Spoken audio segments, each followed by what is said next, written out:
From the macabre minds of Laughing Devil Production comes another story from the Nightshade Diary.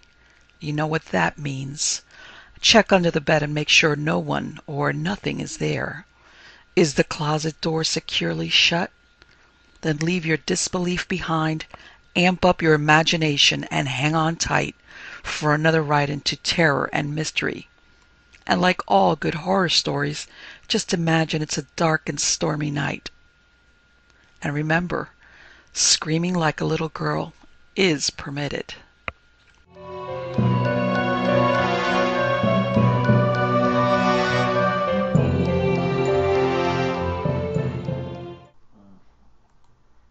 Up Under the Roof by Manly Wade Wellman. When I was 12 years old, I lived in a shabby old two-story house, built square below and double-gabled above. The four gables contained an upstairs room apiece, each facing a different direction, and the entire four making a cross with a hall and stairwell at the center. The front and side rooms were sealed and plastered and calciumed for bedrooms, but the unfinished rear one held only trunks, boxes, and broken furniture. This part of the house was hot and dusty, and opened right up to the peak of its gable. Directly above its doorway to the central hall gaped an empty dark triangle leading into the slant-sided cave above the bedroom ceilings. This lumber room was called the garret, though it was not a real garret. The real garret was that dark space up under the roof. I was the youngest person in the house by more than a decade, and my youth offended everyone bitterly. I was constantly reminded of my childish stupidity and inexperience. Nobody felt that years would mend me, and in time I grew to share that opinion. I tried never to make a statement or venture an opinion that had not been voiced previously by one of my elders. Even at that, I came in for plenty of snubs and corrections, and learned to withdraw into myself. The downstairs parlor was full of books, and I read in them a great deal, including nearly all of an old Encyclopedia Britannica. This taste for reading attracted some curious attention on the part of my guardians. Occasionally, one of them would suggest to the other that I might be trained for the law or the ministry. Never was I consulted as to my own ambition, which would have shocked the household. I wanted to be a deep-sea diver. The summer was a hot one, and my room in the gable on the right, or northern side, had only one window. The sun's rays fell directly on the sloping wall, which were the only gable's pitches plastered in, affording little insulation. I slept poorly, bothered by strange and vivid dreams. Sometimes I started awake, itching nervously at armpits and groins, hearing every rustle of the cottonwoods outside and the creakings of the house timbers. After a while, I'm not sure exactly when I began to hear something else. Awareness of that sound grew upon me, first slowly and faintly, then with terrifying clarity over a number of hot, wakeful nights. It was something up above, between the roof peak and the ceiling. Something big and clumsy and stealthy. I remember telling myself once that it was a rat, but the moment the thought came into my head I knew it for a silly lie. Rats skip and scamper, they are light and sure. This was huge and weighty, of a bulk that I judge was far more than my own, and it moved, I say, with a slow, unsure stealth that had sustained rhythm of a sort. It did not drag or walk, but it moved. Years afterward, I saw through a microscope the plodding of an amoeba. The thing up under the roof sounded as an amoeba looks. A mass stretching out, a thin, loose portion of itself, then rolling and flowing all of its substance into that portion, and so creeping along, only it must have been many, many thousands of times larger than an amoeba. Before long, I was hearing the noise every night. I would wait for it, lying awake until it humped itself across the ceiling above me. Always with it came fear, fear that did not diminish with time. I would stare in the dark, my tongue would dry up between my teeth, and my fingertips would tingle as though they had been rubbed sore. On my back would sprout and fan and winnow little involuntary wings of chill, making my spine shrink and quiver as though ice mingled with the marrow.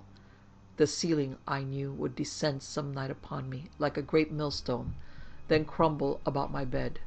Something huge and soft would wiggle free of the broken bits and sprawl upon me. There could be no talking about the business, I well knew. Long before, I had learned that nobody would listen or care. As I have said, I was resented by the other dwellers in that house. Once, when a neighbor boy of 15 gave me a terrible beating in the front yard, everyone watched from our front windows, but none stirred to help me, not even when I thought I would fall dead at my enemy's scornful feet. When tired of pulping my face with his knuckles, he turned away at last, I dragged myself in and was tongue-lashed on all sides for an hour. Today I cannot remember exactly what was urged against me, but the tears I had not shed for pain welled forth under the scolding. Things like that made me hesitate about asking for help. One morning I did inquire at breakfast if the others had heard anything strange, but I was only reprimanded for interrupting a discussion of local politics. That night the noise was louder and more terrifying than ever. It began above some other room, and then it trundled along my ceiling, slower and still slower until it paused just over my bed. It seemed to me at that moment that the lath and plaster were no tighter or stronger than a spider web, and that the entity was incalculably more awful than the prince and father of all spiders. It crouched there, almost within reach of me, gloating and hungering, turning over in its dark mind the problems of when and how to take hold of me. I could not have stirred from my bed, could not have cried out even. The thing and its fear were with me always, night after night and week after week, until a day past the middle of the summer, a dark and rainy day when it did not wait for nightfall. I was alone in the house, tired of hearing the rain and the swish of wet leaves outside. I had exhausted the books in the parlor, and remembered a stack of illustrated magazines, very old, in the lumber room. I climbed the stairs. The lumber room was unthinkably ugly and close, with a sort of brown light reflected by the unpainted joists and the insides of the shingles. I found the magazines and began to paw through them. All had been silent except for the rain outside, but in the midst of my searching there came a hump from above, from the opening that led above the ceiling. Something sly and heavy was there looking down upon me. But in one scrambling moment I had fled downstairs and to the front door. It was no swelling of courage that made me pause before rushing out, only a sensible if hopeless consideration of what must follow. I could leave the house and mope in the rainy street until someone came back. Then I would have to come back too, and in time I would have to go to bed. Then the creature that made the noise would come down. It would wait no longer, for it had seen me and my tortured terror. It would float to the floor, through my door, and creep into bed with me. I would know how it looked, what color it was, and what it wanted with me. A cold determination came, I knew not whence, stiffening my limbs and neck like new sawdust poured into an empty doll. I walked slowly back through the house to the foot of the stairs. There I paused, trying to lift myself to the bottom step. I could not, and turned and walked to the back porch. There upon the wood box lay a hand axe. It was dull and rusty and wobbled upon its helve, but I took it, and this time I mounted the steps slowly, one after another, and with long, tight breaths between. The old boards creaked under my feet as if aghast at my foolish daring. I reached the upper hall and went back into the lumber room. It had turned darker than when I had first come to find the magazines. I made myself look up at the triangular opening, and that took a mustering of all my willpower. But there was nothing to see. I stuck the handle of the axe into the waistband of my knickerbockers and dragged the heavy, dust-laden old bureau over against the wall by the door. On that I placed a broken chair, then a candle box precariously on end. At last I climbed up on the bureau, up on the chair, up on the box. My chin came level with the threshold of the black cavern. It was like I was gazing into a pool of ink. I got hold of a cross timber and drew myself slowly up. The candle box tipped over and fell from beneath my feet, striking the floor of the lumber room with a crash like an explosion. but the next moment I had dragged myself up inside the loft.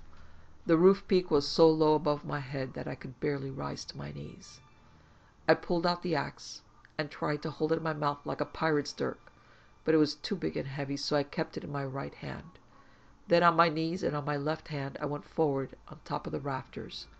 Every inch took me deeper into darkness, and when I reached and crept past a big rough chimney, I might as well have been in a coal mine. First I went straight to the front of the house. I felt all along the wall and into the corners. Then I dragged myself around. I could see the light at the far end, partly obstructed by the chimney. Crawling back, I explored gropingly the space above the south bedroom. Last of all, I drove myself into the chamber above my own room, where I had always heard the sound. I found nothing. I always finished with those 3 words. When grown up enough to be listened to, I told this story in after years. But I knew then, and I know now, that there was something, or that there had been something, until I drove myself to face it. That something had been a mortal peril. Had I done anything else, it would have come looking for me. What would have followed, I'm not sure. Nobody can think. But from that time forward, there was not the slightest murmur of noise up under the roof. I grew to sleep so soundly that I had to be shaken in the mornings. Nor did I ever know fear again, not even in the war. The Valley Was Still by Manly Wade Wellman. Wind touched the pines on the ridge and stirred the thicker forest on the hills opposite, but the grassy valley between, with its red and white houses at the bottom, was as still as a painted backdrop in a theater. Not even a grasshopper sang in it. 2 cavalrymen sat their mounts at the edge of the pines. The one in the torn butternut blouse hawked and spat, and the sound was strangely loud at the brink of that silence. "I'd reckoned the Yanks was down in that there little town," he said. "Chanow, it's called. Joe, you look like a Yank yourself in them clothes." His mate, who wore half-weathered blue, did not appear complimented. The garments had been stripped from an outraged sergeant of Pennsylvania Lancers, taken prisoner at the 7 Days. They fitted their new wearer's lean body nicely, except across the shoulders. His boots were likewise trophies of war, from the 2nd Manassas, where the Union Army had learned that lightning can strike twice in the same place, and his saddlecloth, with its U.S. stamp, had also been unwillingly furnished by the Federal Army. But the gray horse had come from his father's Virginia farm, and had lived through a year of fierce fighting and fiercer toil. The rider's name was Joseph Paradine, and he had recently declined with thanks the offer of General J.E.B. Stuart, who recommended him for a commission. He preferred to serve as a common trooper. He was a chivalric idealist and a peerless scout. "You'd better steal some Yankee blues yourself, Dogger," he advised. "Those homespun pants would drop off of you if you stood up in your stirrups. Yes, the enemy's expected to take up a position in Chanow Valley, but if he had done so, we'd have run into his vedettes by now, and that town would be as noisy as a county fair." He rode from among the pines and into the open on the lower slope. "You're plumb exposing yourself, Joe," warned Dogger anxiously. "And I'm going to expose myself more," returned Paradine, his eyes on the valley. "We've been told to find the Yankees and establish their whereabouts. Then our people will tackle them." He spoke with the confidence of triumph that in the summer of 1862 possessed Confederates who had driven the Union's bravest and best all through Virginia. "I'm going all the way down." "There'll be Yanks hiding," suggested Dogger pessimistically. "They'll plug you plumb full of lead." "If they do," called Paradine, "ride back and tell the boys, because then you'll know the Yankees actually are in Chanow." He put his horse to the slope, feeling actually happy at the thought that he might suffer for the sake of his cause. It is worthy of repetition that he was a chivalric idealist. Dogger, quite as brave but more practical, abode where he was. Paradine, riding downhill, passed out of reach of any more warnings. Paradine's eyes were kept on the village as he descended deep into silence as into water. He had never known such silence, not even at the frequent prayings of his own devout regiment. It made him nervous, a different nervousness from the tingling elation brought by battle thunders, and it fairly daunted his seasoned and intelligent horse. The beast tossed its head, sniffed, danced precariously, and had to be urged to the slope's foot and the trail that ran there. From the bottom of the slope, the village was a scant 2 miles away. Its chimneys did not smoke, nor did its trees stir in the windless air, nor was there sign or motion upon its streets and among its houses of red brick and white wood. No enemy soldiers or anything else. Was this a trap? But Paradine smiled at the thought of a whole Yankee brigade or more lying low to capture one lone Southerner. More likely they thought him a friend, wearing blue as he did. But why silence in that case either? He determined to make noise. If there were hostile forces in and among the houses of Chanau, he would draw their attention, perhaps their musket fire. Spurringly the grey so that it whickered and plunged, he forced it to canter at an angle toward the nearest houses. At the same time, he drew his saber, whetted to a razor's edge contrary to regulations, and waved it over his head. He gave the rebel yell high and fierce. Paradine's voice was a strong one, and it could ring from end to end of a brigade line, but even as he yelled, that yell perished, dropped from his lips as though cut away. He could not have been heard 10 yards. Had his throat dried up? Then suddenly he knew. There was no echo here, for all the ridge lay behind and the hills in front to the north. Even the galloping hoofs of the grey sounded muffled, as if in cotton. Strange, there was no response to his defiance. That was more surprising still. If there were no enemy troops, what about the people of the town? Paradine felt his brown neck hair, which needed cutting badly, rise and stiffen. Something sinister lay yonder and warned him away.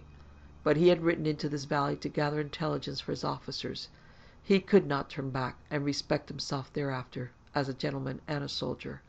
Has it been noted that Paradine was a chivalric idealist? But his horse, whatever its blood and character, lacked such selfless devotion to the cause of states' rights. It faltered in its gallop, tried first to turn back and then to throw Paradine. He cursed it feelingly, fought it with bit, knee, and spur, and finally pulled up and dismounted.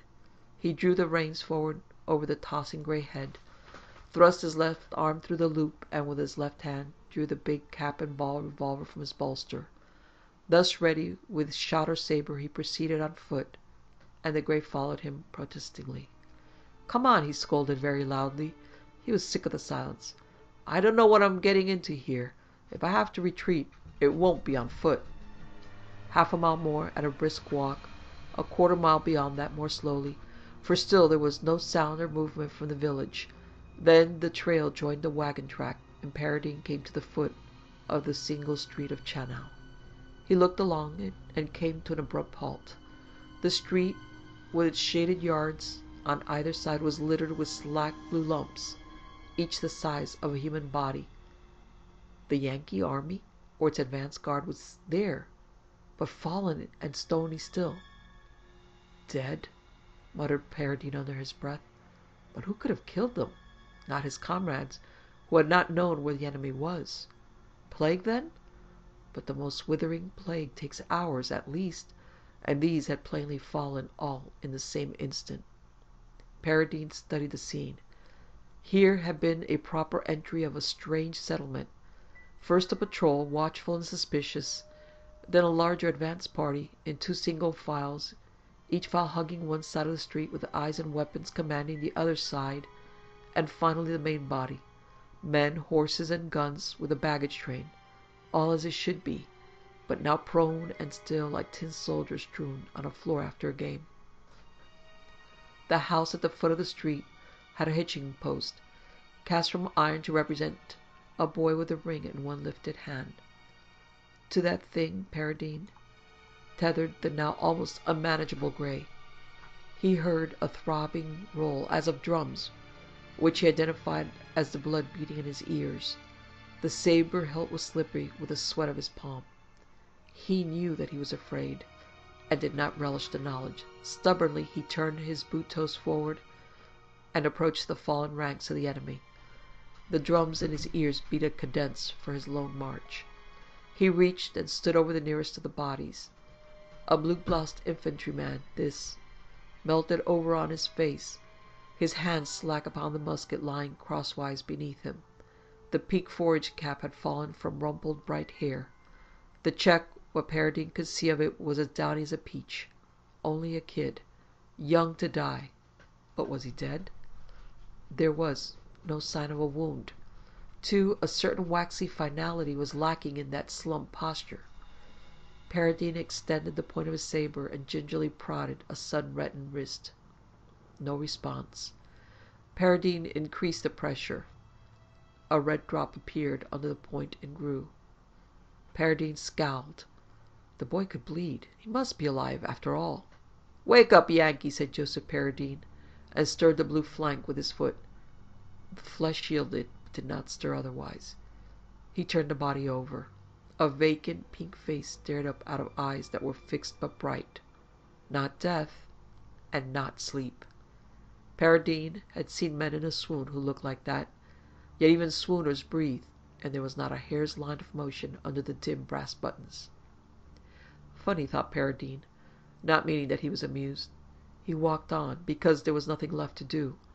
Just beyond that first fallen lad lay the rest of the patrol, still in the diamond-shaped formation they must have held when awake and erect. One man lay at the right side of the street, another opposite him at the left. The corporal was in the center, and to his rear another private. The corporal was, or had been, an excitable man. His hand clutched his musket firmly. His lips drew back from gritted teeth. His eyes were narrow instead of staring. A bit of awareness seemed to remain upon the set, stubbly face. Paradine forbore to prod him with his saber, but stooped and twitched up an eyelid. It snapped back to its squint. The corporal, too, lived, but did not move. "Wake up," Paradine urged him, as he urged the boy. "You aren't dead." He straightened up and stared at the more distant and numerous blue bodies in their fallen ranks. "None of you are dead," he protested at the top of his lungs, unable to beat down his hysteria. "Wake up, Yankees!" He was pleading with them to rise, even though he would be doomed if they did. "You're all my prisoners," he yelled. "Up on your feet. You're wasting your breath, son." Paradine whirled like a top to face his sudden, quiet rebuke.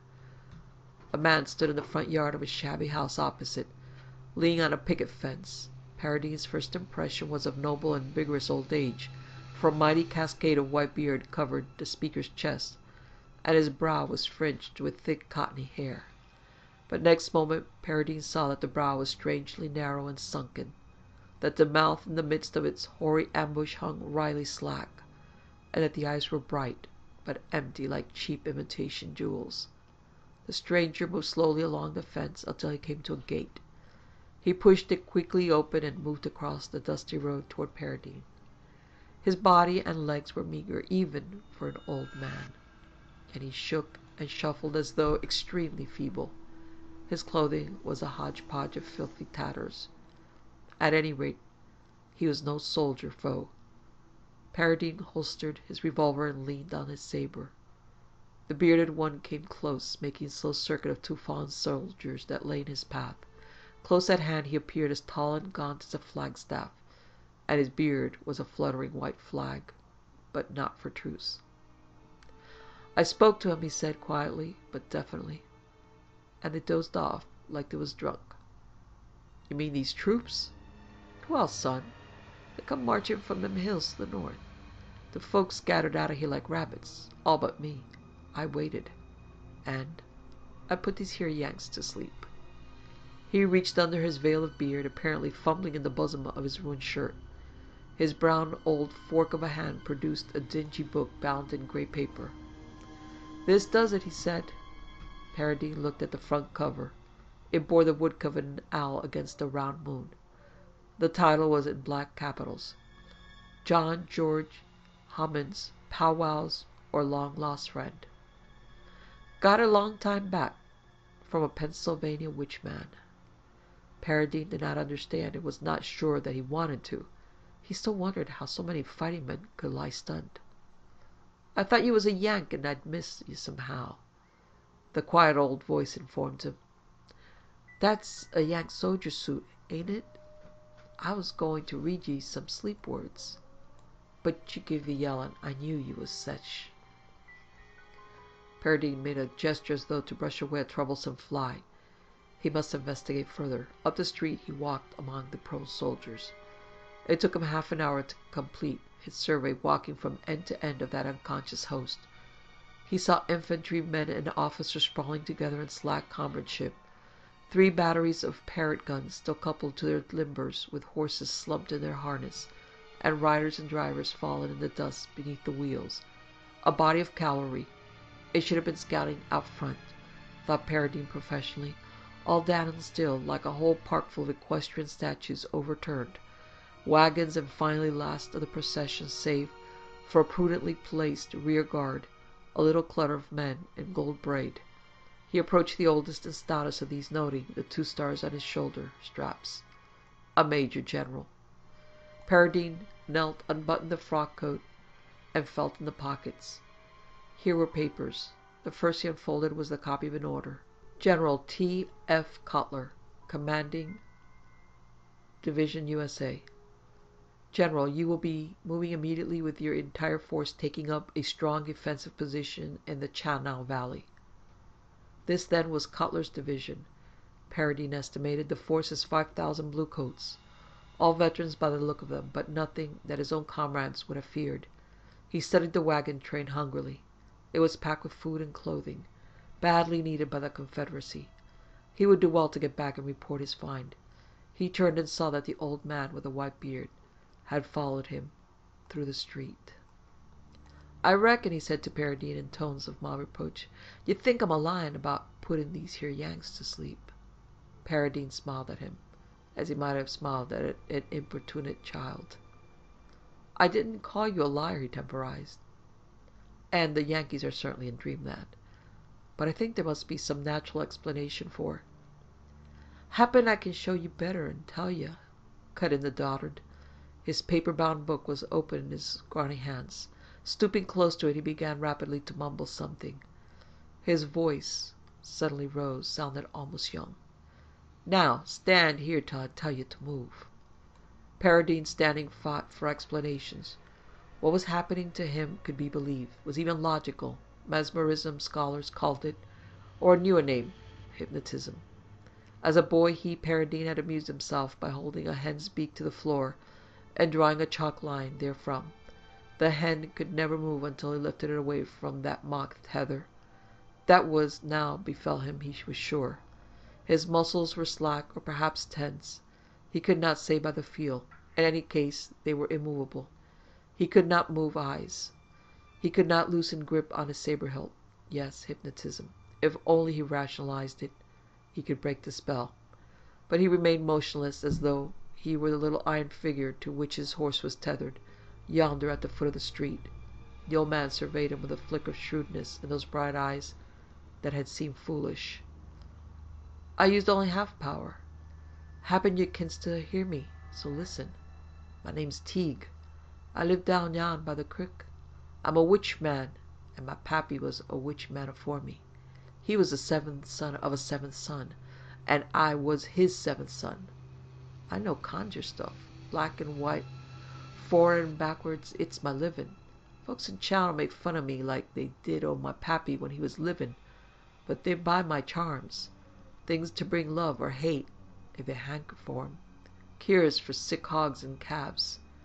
Saints to drive away fever. All them things. I done it for Chow'nall folks all my life." It was a proud pronouncement, Paradine realized. Here was the man, diligent in business, who could stand before kings. So might speak a statesman who had long served his constituency, or the editor of a paper that had built respectful traditions, or a doctor who had guarded a town's health for decades, or a blacksmith who took pride in his lifetime of skilled toil. This gaffer, who called himself a witch man, considered that he had done service, and was entitled to respect and gratitude. The narrator went on, more grimly. "Sometimes I've been laughed at, and told to mind my own business. Young'uns has hooted and throwed stones. I could have cursed 'em, but I didn't. No, sir. They's my friends and neighbors, Chow'nall folks. I kept back evil from 'em.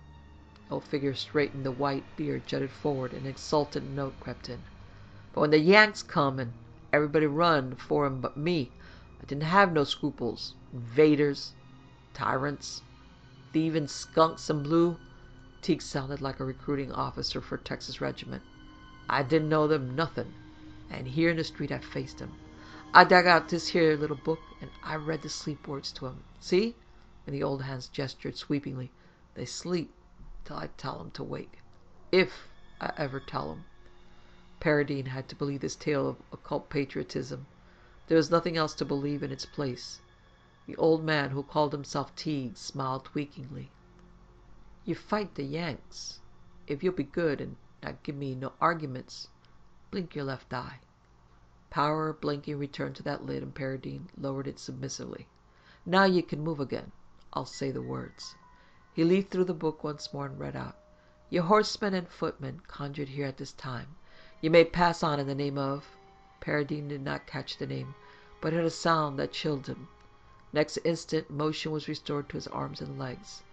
The blood tingled sharply in them, as if they had been asleep. Teague offered him a hand, and Paradine took it. That hand was froggy cold and soft for all its boniness. "Arter this," decreed Teague, "do what I tell you, or I'll read you something you'll like less." And he held out the open book significantly. Paradine saw the page. It bore the number 60 in one corner, and at its top was a heading in capital: "To release spellbound persons." Beneath were the lines with which Teague had set him in motion again, and among them were smudged, inky marks. "You've crossed out some words," Paradine said at once. "Yep, and wrote in others."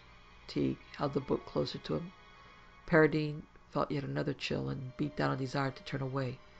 He spoke again because he felt that he should. "It's the name of God that you've cut out, Teague. Not once, but 3 times. Isn't that blasphemy? And you've written in..." "The name of somebody else." Teague's beard ruffled into a grin. "Young fellow, you don't understand. This book was wrote full of the name of God. That name is good for some things. But for curses and deaths and overthrows, such as this one, well, I changed the name in spells by putting in that other name you saw, and it works fine." He grinned wider as he surveyed the tumbled thousands around him, then shut the book and put it away. Paradine had been well educated. He had read Marlowe's Dr. Faustus at the University of Virginia and some accounts of the New England witchcraft cases. He could grasp, though he had never been called upon, to consider the idea of an alliance with evil. All he could reply was, "I don't see more than 5,000 Yankees in this town. Our boys can whip that many and more without any spells." Teague shook his head. "Come on, let's go and set on them steps," he invited, pointing. The two walked back down the street, into the yard, and dropped down upon a porch. The shady leaves above them hung as silent as chips of stone. Through the fence pickets showed the blue lumps of quiet that had been a fighting division of Federals. There was no voice except Teague's. "You don't grasp what war means, young feller. Sure, the South's winning now, but to win, men must die. Powder must burn, and the South ain't got men and powder enough to keep it up." If Paradine had never thought of that before, neither had his superiors, except possibly General Lee. Yet it was plainly true. Teague extended the argument. "But if every Yank army was put to sleep, fast as got in reach, what then? How'd you like to lead your own enemy into Washington and grab old Abe Lincoln right out of the White House? How'd you like to be the second greatest man of the South?" "Second greatest man?" echoed Paradine breathlessly, forgetting to fear. He was being tempted as few chivalric idealists can endure. "Second only to Robert E. Lee."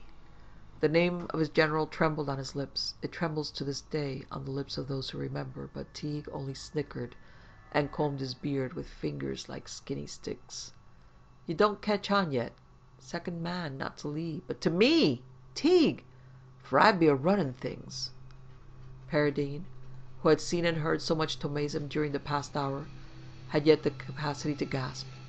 His saber was between his knees, and his hands tightened on the hilt until the knuckles turned pale. Teague gave no sign. He went on.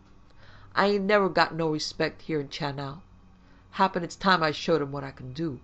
His eyes studied the windows of men he had caused to drop down like sickled wheat. Creases of proud triumph deepened around his eyes. We'll do all the Yanks this way, son. Your generals ain't ever done anything like it, have they? His generals? Paradine had seen them on occasion. Jackson, named Stonewall for invincibility, kneeling in unashamed public prayer. Jeb Stuart with his plume and his brown beard, listening to the clang of Sweeney's banjo. Hood, who outcharged even his wild Texans. Polk, blessing the soldiers in the dawn before battle, like a prophet of brave old days. And Lee, the gray knight at whom Teague had laughed. No, they had never done anything like it, and if they could, they would not. Teague, said Paradine, this isn't right.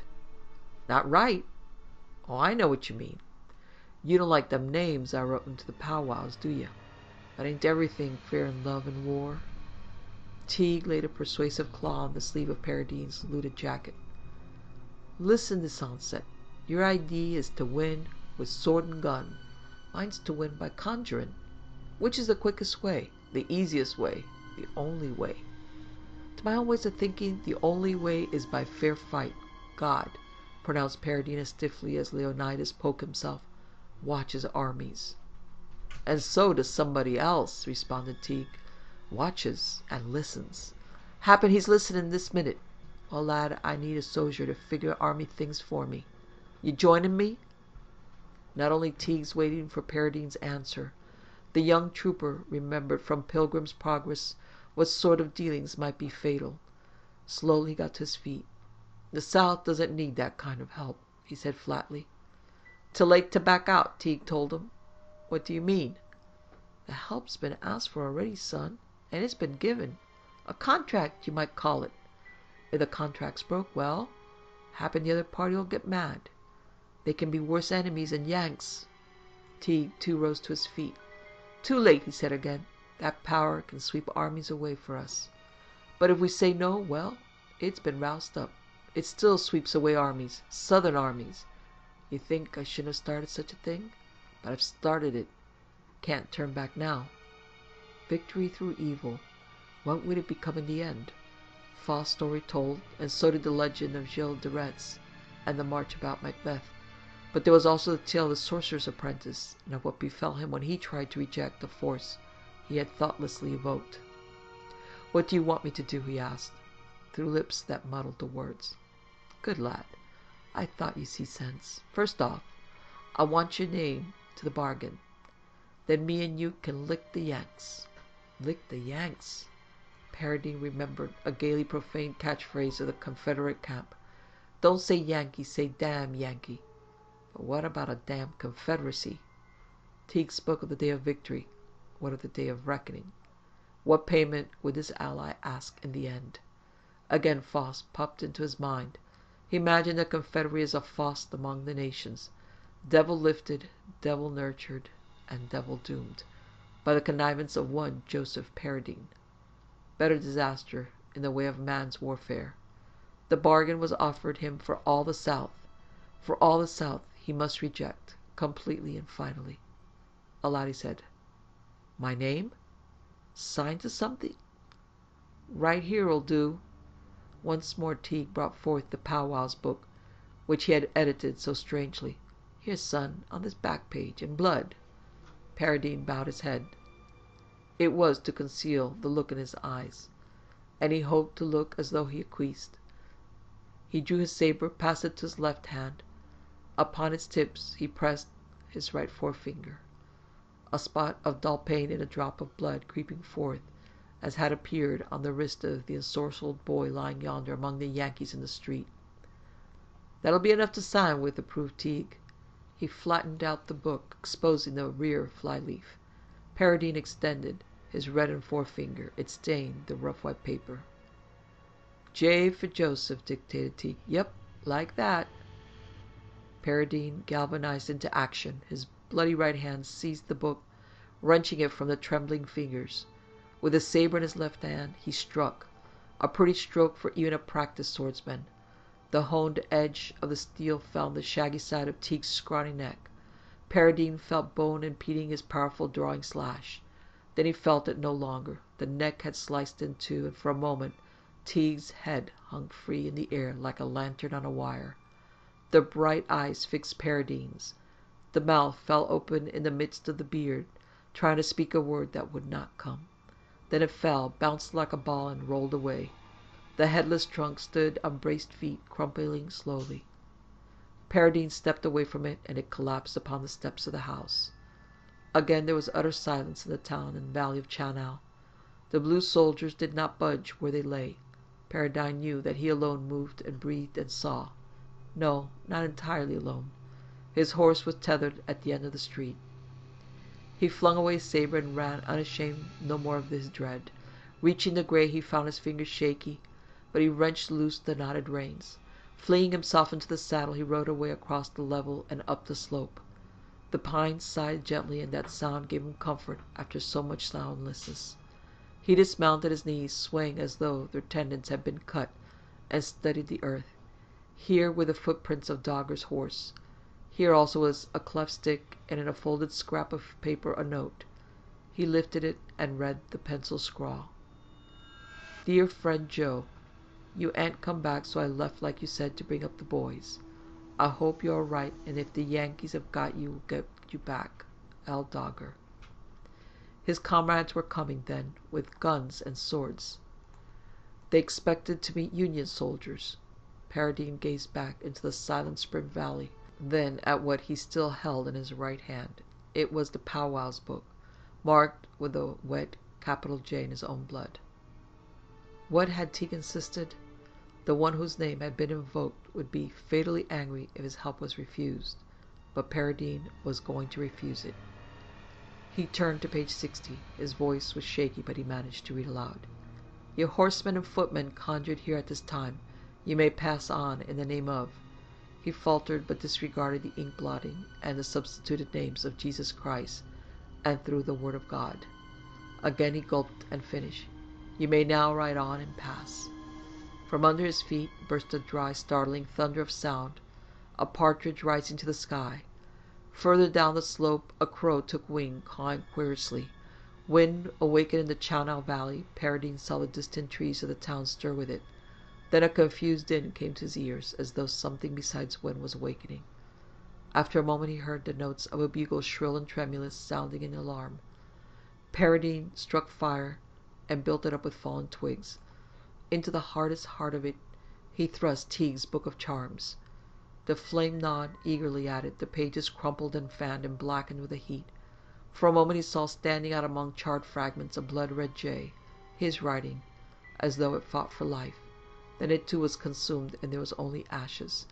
Before the last red tongue subsided, his ears picked up a faint rebel yell, and afar into the valley rode Confederate cavalry.